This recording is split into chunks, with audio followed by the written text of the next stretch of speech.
En el año 2100, la humanidad cruzó una línea peligrosa.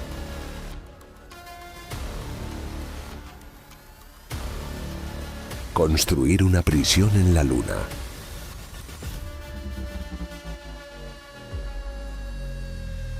La presentaron como un avance en seguridad, un programa de reinserción para los convictos más peligrosos, pero muy pronto se revelaría el secreto oscuro detrás de aquel proyecto.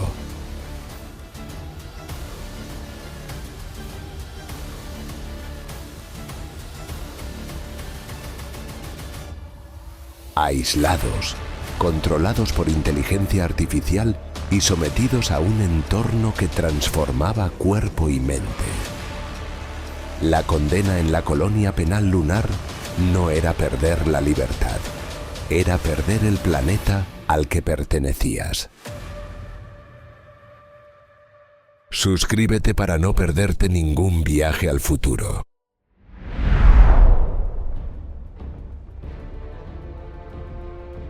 En 2098, un consorcio de gobiernos y corporaciones anunció la creación de la primera prisión lunar.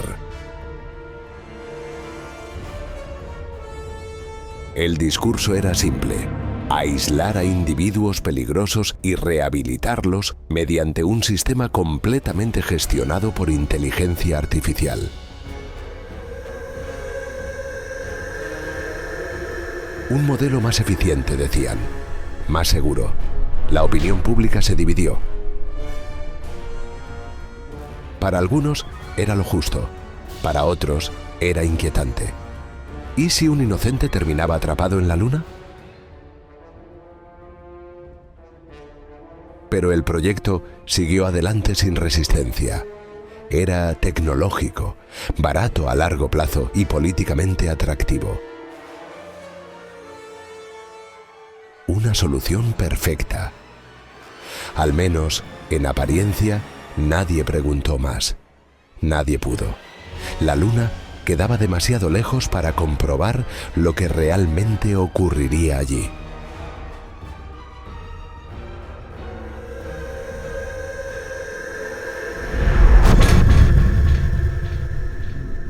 Las primeras naves partieron con 847 reclusos, todos clasificados oficialmente como de máxima peligrosidad.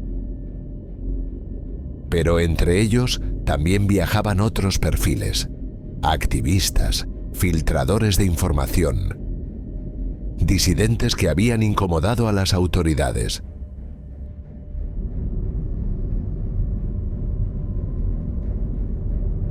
Los expedientes estaban sellados. Nadie sabía quién estaba allí por sus actos y quién por conveniencia política. Durante el traslado, los internos llevaron trajes de contención neural, exoesqueletos que bloqueaban cualquier movimiento voluntario. Un sistema de pulsos eléctricos regulaba cada músculo. Levantar un brazo, girar la cabeza o cerrar un puño era imposible, sin autorización del sistema central. Solo respirar y parpadear quedaban bajo su control. Rebelarse era imposible. Atacar también. Intentar escapar carecía de sentido. La Luna era el confinamiento perfecto. Al ingresar en la colonia, el propio entorno también cumplía la función de control. Sensores térmicos, cámaras biométricas e inteligencia artificial supervisaban oxígeno, raciones, movimientos y estados emocionales. No existían guardias humanos. No hacían falta. Con el tiempo, quedó claro que el propósito del proyecto no coincidía con el discurso oficial. No se buscaba la reinserción, se buscaba probar, por un lado, un modelo de control psicológico completamente automatizado, capaz de moldear la conducta humana sin intervención directa. Por otro, un entorno ideal para estudiar cómo podía transformarse el cuerpo lejos de la Tierra. Baja gravedad, radiación constante, tratamientos obligatorios y un sistema que registraba cada cambio, por pequeño que fuera. Los internos no solo habían sido aislados, habían sido convertidos en prototipos, un ensayo de obediencia y un ensayo de evolución. Por primera vez en la historia, seres humanos habían sido exiliados de su propio planeta. Y lo que ocurría con ellos en la Luna no tenía nada que ver con la rehabilitación. Era un experimento y acababa de empezar.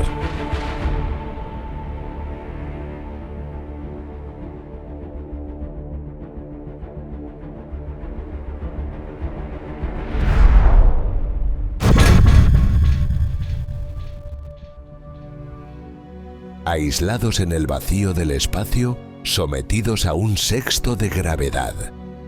Y con cada movimiento supervisado por la inteligencia artificial, los internos pronto descubrieron que la colonia no era un centro de reinserción. Era un entorno diseñado para llevarlos al límite.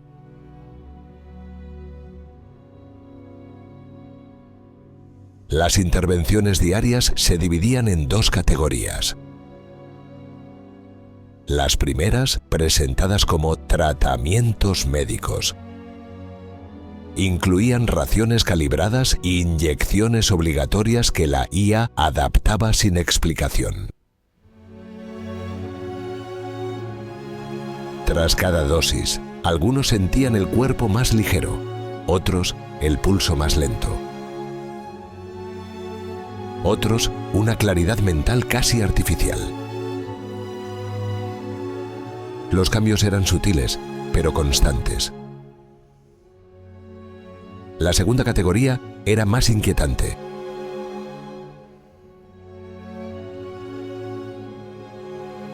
Las sesiones de reajuste conductual. Los internos eran llevados a cámaras donde no podían mover un solo músculo sin autorización del sistema.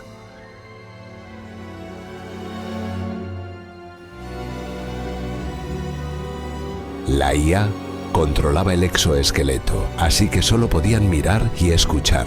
En estas sesiones se les exponía a situaciones emocionales simuladas. Conflictos, discusiones, amenazas, pero ellos no podían intervenir. No podían huir, no podían defenderse. Debían observarlo todo con el cuerpo completamente inmóvil. El objetivo no era rehabilitar, sino forzar al cerebro a reaccionar bajo presión sin permitir reacción física. Una disociación calculada. En otros protocolos, la IA les mostraba secuencias diseñadas para activar miedo, culpa o tensión, mientras modulaba luz, sonido y microestímulos químicos para empujarlos a estados mentales extremos. Era un entrenamiento emocional negativo, repetido hasta que la respuesta empezaba a cambiar. Al salir, muchos describían la misma sensación, como si hubieran vivido algo intenso sin poder participar en ello. Como si una parte de su personalidad hubiera sido moldeada sin su consentimiento. Los efectos se notaban incluso fuera de las cámaras. Impulsos que se apagaban de forma antinatural. Emociones que surgían sin motivo claro y momentos en los que varios internos reaccionaban igual a estímulos distintos. Como si su mente estuviera siendo calibrada al mismo patrón.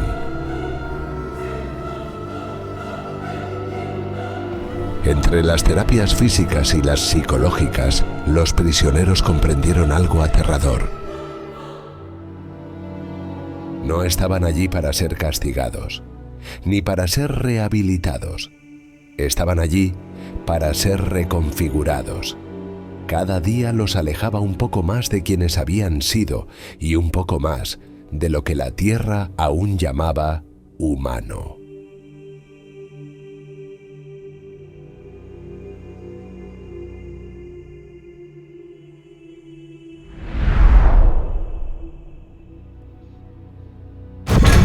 Al principio, los cambios parecían simples efectos del entorno lunar, una visión más precisa en la penumbra.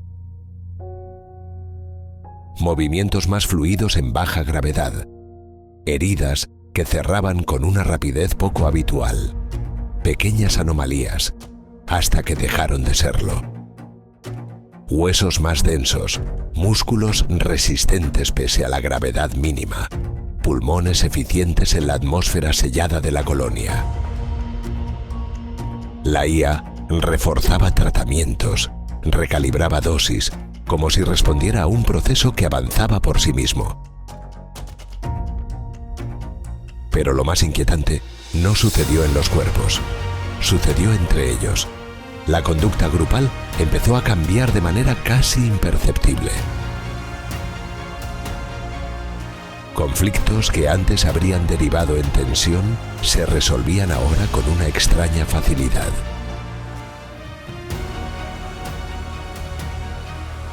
Tareas que solían hacerse en solitario comenzaron a repartirse sin discusión. Como si hubiese una intuición nueva sobre quién debía hacer qué y en qué momento.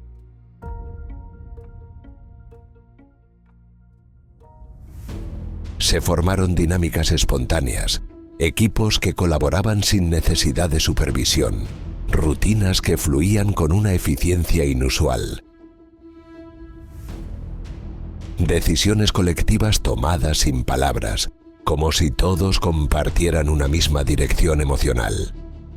No era obediencia, no era disciplina, era una cohesión silenciosa, creciente, que no aparecía en los protocolos psicológicos originales. Con el paso de los ciclos, la colonia empezó a reorganizarse por sí sola. Sectores que habían quedado inactivos durante meses volvieron a encenderse sin orden externa. Tareas de mantenimiento complejas eran realizadas por grupos que se adelantaban a las instrucciones de la IA, como si hubieran aprendido a interpretar el sistema mejor que el propio sistema. Y entonces comenzaron los incidentes. No eran fallos caóticos, sino pequeñas alteraciones demasiado coherentes para ser casuales. Sistemas de propulsión revisados sin autorización.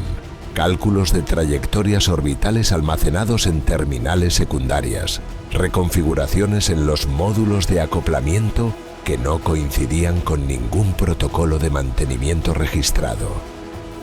Cada ajuste parecía insignificante, pero juntos formaban un patrón.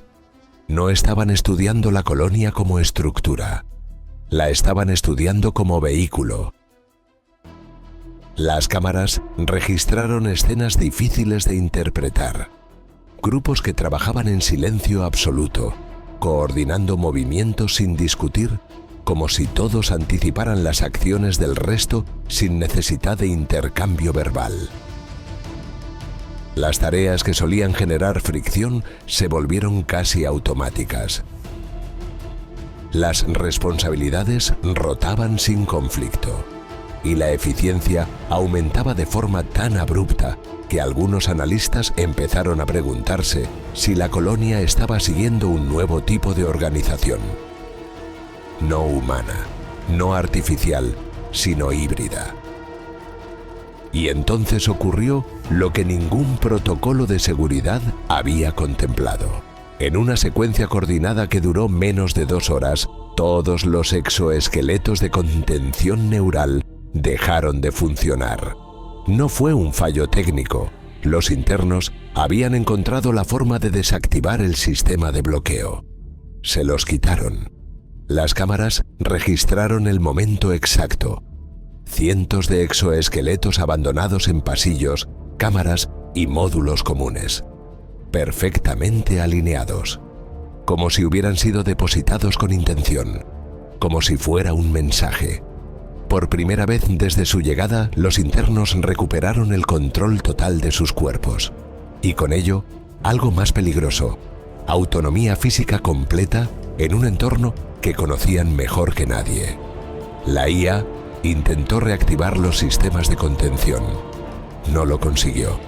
Los internos ya habían reconfigurado los protocolos de seguridad desde dentro. Tras quitarse los exoesqueletos, la respuesta fue inmediata. Los internos tomaron el control, sin negociación, sin avisos, sin una sola petición dirigida a la Tierra. Cerraron módulos secundarios, redirigieron energía hacia zonas no supervisadas por la IA y levantaron barreras donde antes no había ninguna. Lo hicieron en cuestión de horas, con una precisión que solo era posible si llevaban meses preparándolo. La colonia había alcanzado un punto que no figuraba en ningún escenario previsto.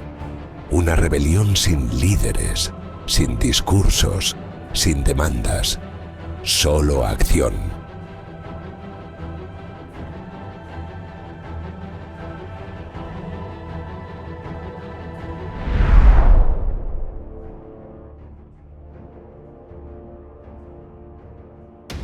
La Tierra tardó semanas en comprender lo que había ocurrido. Cuando los sistemas de comunicación se cortaron, se habló de fallo técnico. Cuando los intentos de reconexión fracasaron, se barajó un motín. Pero cuando los satélites enviaron las primeras imágenes de la superficie lunar, el silencio en las salas de control fue absoluto. La colonia no estaba destruida, estaba siendo reconstruida. Los registros satelitales muestran modificaciones extensivas en el cráter Shackleton, sectores excavados con precisión, circuitos nuevos que no estaban en los planos originales. Actividad térmica y electromagnética a escala industrial. Los análisis identificaron patrones de construcción que no responden a habitabilidad, responden a fabricación. En los ciclos previos al apagón se detectaron accesos a bases de datos específicas, registros de personal involucrado en el proyecto, ubicaciones de instalaciones terrestres, rutas de comunicación entre agencias de seguridad, planos de infraestructuras críticas y algo más inquietante: archivos completos del programa. Documentos clasificados, grabaciones de las sesiones de reajuste conductual, contratos, transferencias financieras, autorizaciones firmadas, todos los nombres. Ninguno de esos datos era necesario para sobrevivir en la Luna. Todos eran necesarios para dos cosas: regresar y exponer. Las proyecciones son devastadoras. Los internos conocen cada sistema de seguridad desde dentro. Han sobrevivido en un entorno que mataría a cualquier ser humano sin preparación. Sus cuerpos se han adaptado. Su coordinación supera cualquier simulación de respuesta humana conocida. Y tienen acceso a tecnología que ningún gobierno terrestre les proporcionó. La están construyendo ellos mismos. Pero la amenaza militar no es la única. Si regresan, traen consigo los archivos completos del programa. Contratos, transferencias, autorizaciones firmadas, grabaciones. La opinión pública mundial cree en la versión oficial, un programa de seguridad humanitario. Desconoce lo que realmente se hizo allí. Desconoce quién lo financió. Y desconoce cuánto dinero se movió para que ocurriera. Hay nombres en esos archivos, nombres poderosos, nombres que no pueden permitirse ser revelados. Los responsables del proyecto enfrentan ahora dos amenazas, una fuerza que no pueden detener y una verdad que no pueden controlar. No se detectan señales de socorro, tampoco mensajes codificados. No hay solicitudes ni advertencias, solo actividad. Una actividad que crece.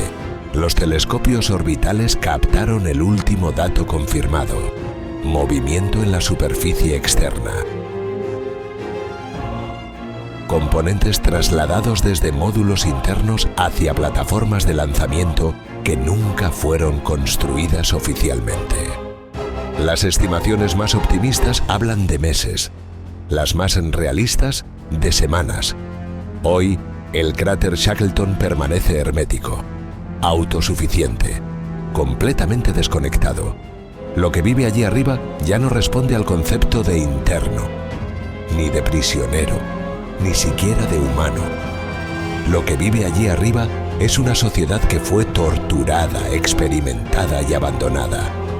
Una sociedad más fuerte que cualquier ejército terrestre, más unida que cualquier nación, con la evidencia completa de lo que les hicieron y con todos los nombres de quienes lo ordenaron.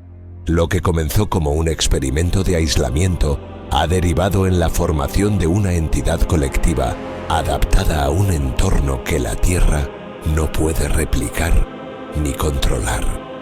La pregunta ya no es qué ocurrió en la colonia penal lunar. La pregunta es si la Tierra sobrevivirá a la verdad cuando regresen.